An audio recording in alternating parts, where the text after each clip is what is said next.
자, 지난밤 사이 미국 증시의 분위기를 생생하게 전해드리겠습니다. 이항영의 월가이드 시간이고요. MTN 이항영 전문위원 화상 연결되어 있습니다. 안녕하세요. 네, 안녕하세요. 이항영입니다. 자, 지난밤 사이 미국 증시가 어땠는지 한번 짚어주실까요? 네, 사실 지난주 중순 이후의 변동성이 그대로 이어지고 있습니다. 오늘도 사실 다우나 S&P 500, 나스닥 모두 극적인 반등에 또 성공할 수도 있었는데요. 저는 나스닥이나 S&P 먼저 좀 흘러내렸고요. 다우지수는 막바지까지 플러스로 돌려놓을 시도를 했지만 결국은 아쉽게도 성공하지 못했습니다. 그렇지만 오늘도 거의 800포인트의 하락에서는 또 극복하는 모습이었기 때문에 여튼 변동성 장세가 이어지는 흐름에서 벗어날 수는 없는 그런 상황입니다.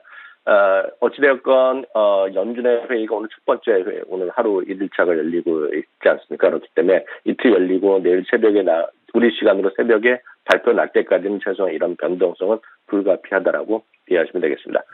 섹터별로 보면 은행주나 에너지 정도만이 오늘 그나마 선방했고요. 여타 9개 섹터 모두 흘러내리는 모습이었습니다.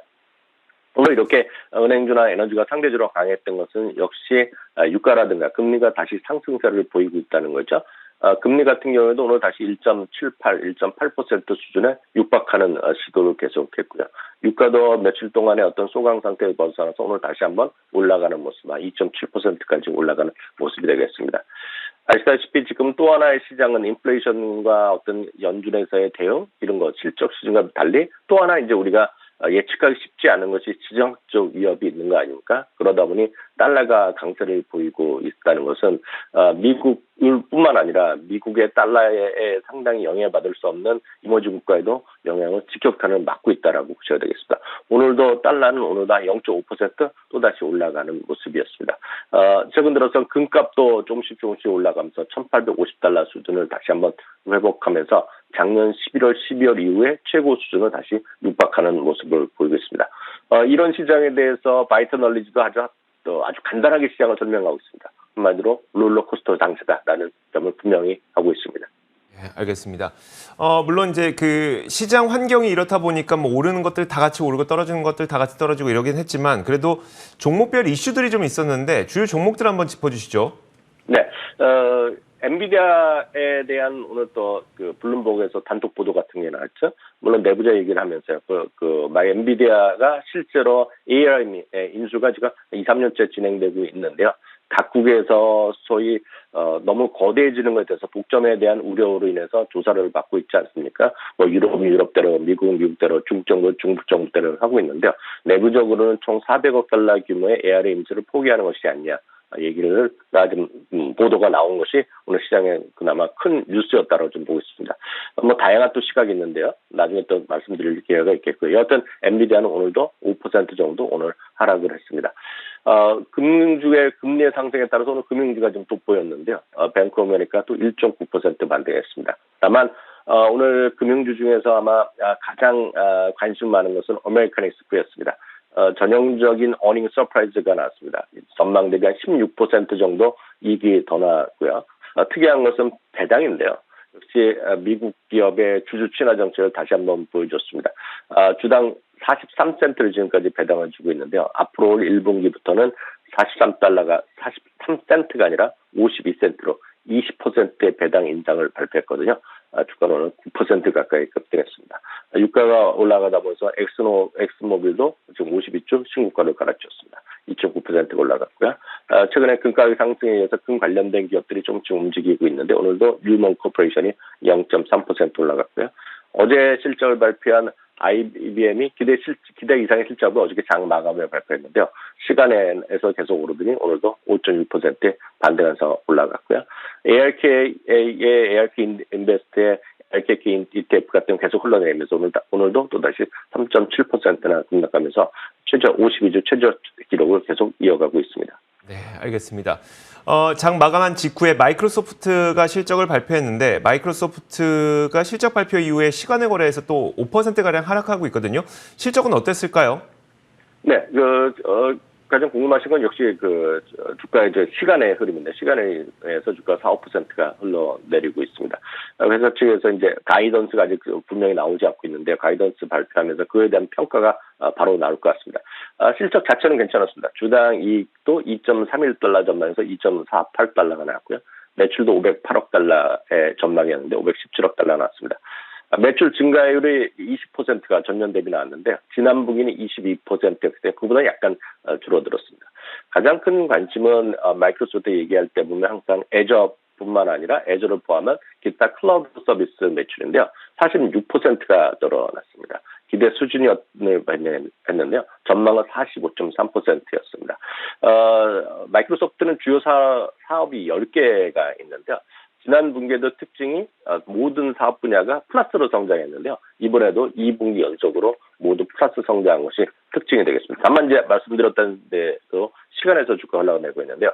가이던스에 대한 평가, 그리고 이제 좀 더 오늘 액티비전 블리자드에 대한 인수를 공식화했는데요. 그거에 대한 평가가 한번 나올 것 같습니다.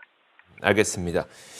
자, 빅테크 기업들도 한번 봐주세요. 이제 마이크로소프트를 제외하고 뭐 애플이라든지 알파벳 이런 기업들도 어쩔 수 없이 또 하락했던 것 같더라고요. 네, 맞습니다. 오늘 이제 대부분의 기술주들이 상대적으로 좀 물론 저점보다는 많이 회복하면서 소위 양봉을 보이는 것들이 꽤 있었지만 그래도 그 큰 결론을 보면 재미가 없었습니다. 애플도 한 1.1% 오늘 다시 좀 내려가는 모습이었습니다. 알파벳도 한 3% 가까이 내려갔고요. 넷플릭스가 계속 흘러내려가고 있죠. 어저께도 하락, 양봉은 나왔지만 어저께도 제 기억에는 한 2% 정도가 하락했는데요. 오늘까지 흘러내리고 있습니다. 전형적으로 가이던스를 약하게 했을 경우 주식시장에서 미국 주식의 전형적인 모습을 보여주고 있습니다. 아마존이 3% 내렸고요. 테슬라도 1%가 오늘 하락한 채 일단 마감을 했습니다. 어제에 이어서 지난 밤 사이까지 계속 굉장히 급락을 보였다가 또 만회하는 모습을 보이고 있잖아요. 이 원인들이 좀 나오고 있나요? 네, 뭐 여러 가지 얘기가 있을 수 있겠지만 가장 큰 것은 역시 개인 투자가들의 대규모 매도가 지금 계속 집중했다는 얘기를 하고 있습니다. 어저께 오전에 있었던 매매에 대해서 JP모건에서 흥미로운 자신들의 분석 통계를 갖고 공개를 했는데요. 어저께죠. 미국 시간으로 보면 월요일 첫 번째 장 급락했을 때요. 기억하시겠지만 다우지수가 1100포인트 떨어졌을 때 그 당시입니다. 그 당시에 오전에만요. 개인 투자가들이 무려 13.6억 달러의 규모의 순매도를 했다고 합니다. 거기에는 이제 대부분의 주식들, 뭐 빅테크 이런 것들이 다 들어가 있는 거죠. 애플, 엔비디아, AMD, 마이크로소프트, 테슬라 등이 대규모 순매도 주문이 있었다고 합니다. 여기에는 실질적인 어떤 레버리지가 있건 없건 간에 특히 이제 당장의 마진콜이나 이런 것들의 우려가 있는 부분들이 많이 나왔을 거라고 보고 있고요. 특히 미국의 시각은 이제 흔히 얘기해서 초보 투자가들이 어떤 서둘러서 주식을 던졌다 얘기를 많이 하고 있습니다. 그런 거에 관점에서 몇 분의 비슷한 얘기를 하고 있는데요. UBS에서도 얘기하는 것은 아트캐신이죠. 대기 매도 수요가 집중적으로 출회된 결과가 어저께였다는 얘기를 하고 있고요. JP모건 같은 경우에도 어제도 말씀드렸던 기억이 있는데요. 과매도라는 얘기죠. 시장 자체가요. 그리고 시장에 대한 다양한 우려감은 지금 다양하게 그리고 너무나 지나치게 반영되어 있기 때문에 여전히 경기 민감주 중심으로 매수를 해야 된다는 얘기를 하고 있습니다. 매수 기회라는 얘기를 하고 있는 거죠. 다양한 시각이 있습니다. 한편 오늘 펀드 스트레스의 탐리도 등장했는데요. 2022년 주식 투자의 수익을 위해서는 지금이 전형적인 진입 시점이다. 매수 기회라는 얘기를 하고 있습니다.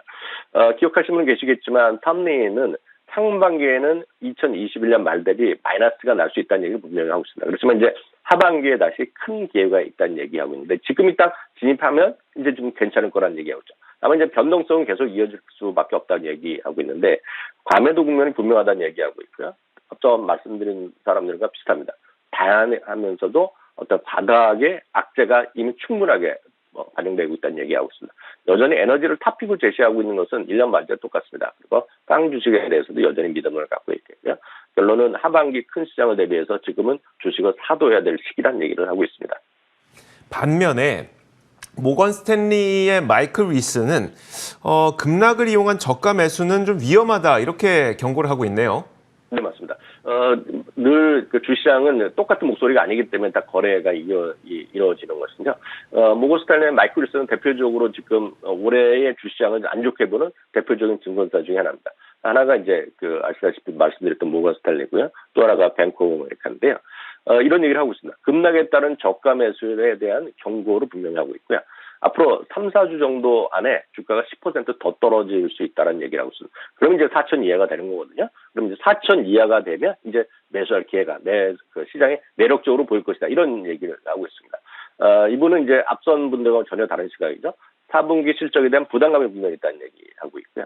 성장 준화에 대한 어닝 가이던스가 계속 나올 것이다. 이것이 이제 걱정거리죠. 이것 때문에 오늘도 지금 시간에서 마이크로소프트가 지금까지는 이제 마이너스 나는 것도 이런 것들이 있는데요. 이런 것들에 대한 것들에 대비해야 된다는 얘기하고 있습니다.